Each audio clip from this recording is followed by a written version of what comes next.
Charte de l'impérialisme.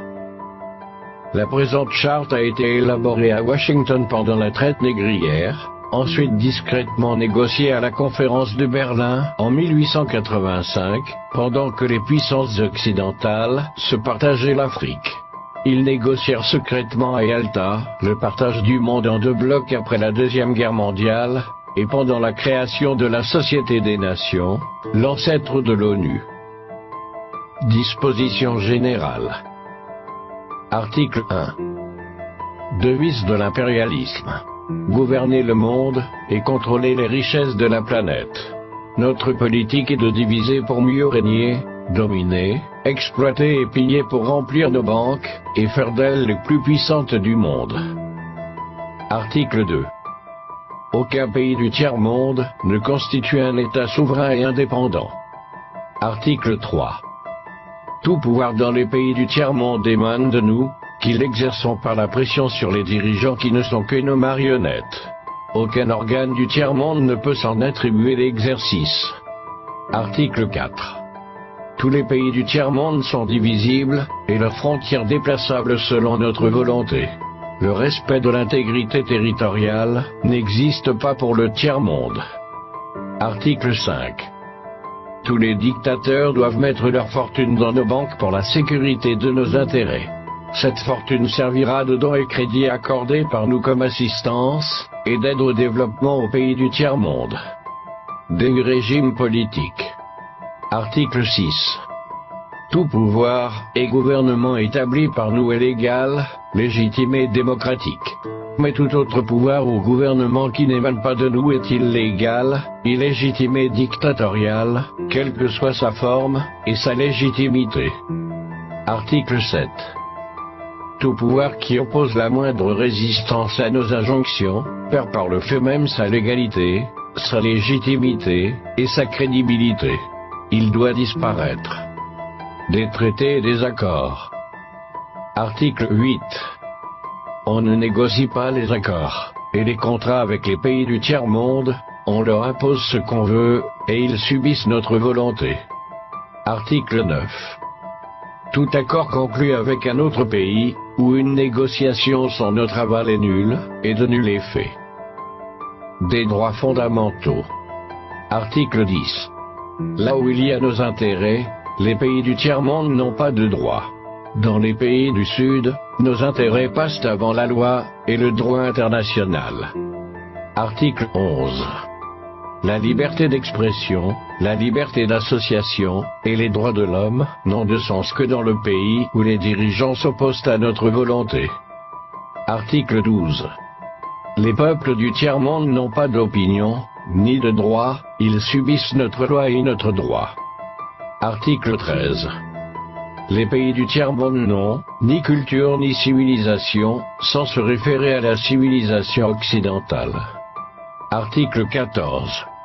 On ne parle pas de génocide, de massacre ni de crimes de guerre ou de crimes contre l'humanité dans les pays où nos intérêts sont garantis, même si le nombre des victimes est très important. Des finances publiques. Article 15.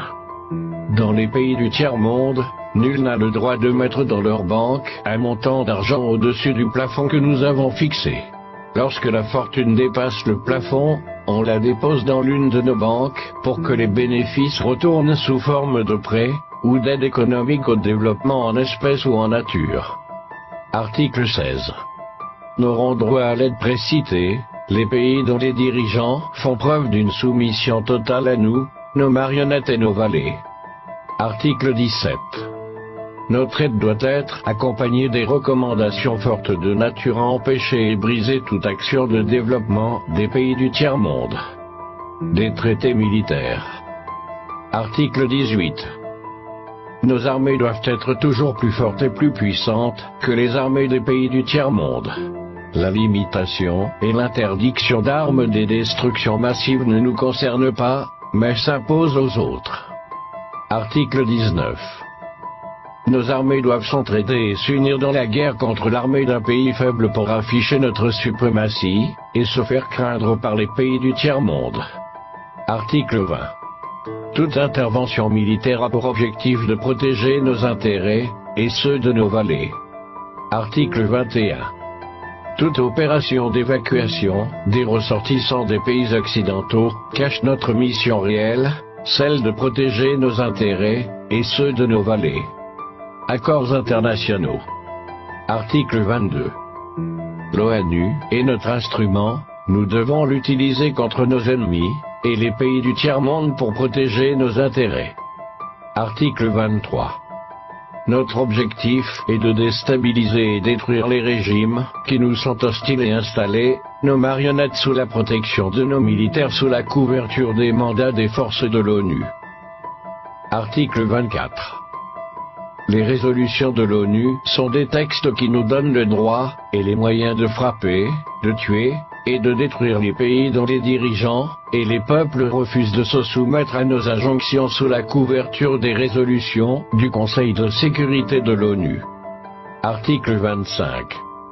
Notre devoir est de maintenir l'Afrique et d'autres pays du monde dans le sous-développement, la misère, la division, les guerres, le chaos pour bien les dominer, les exploiter et les piller à travers les missions des Nations Unies.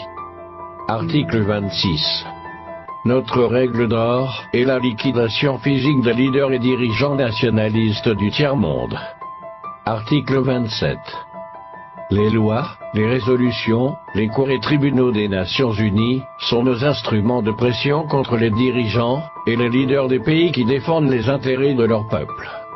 Article 28.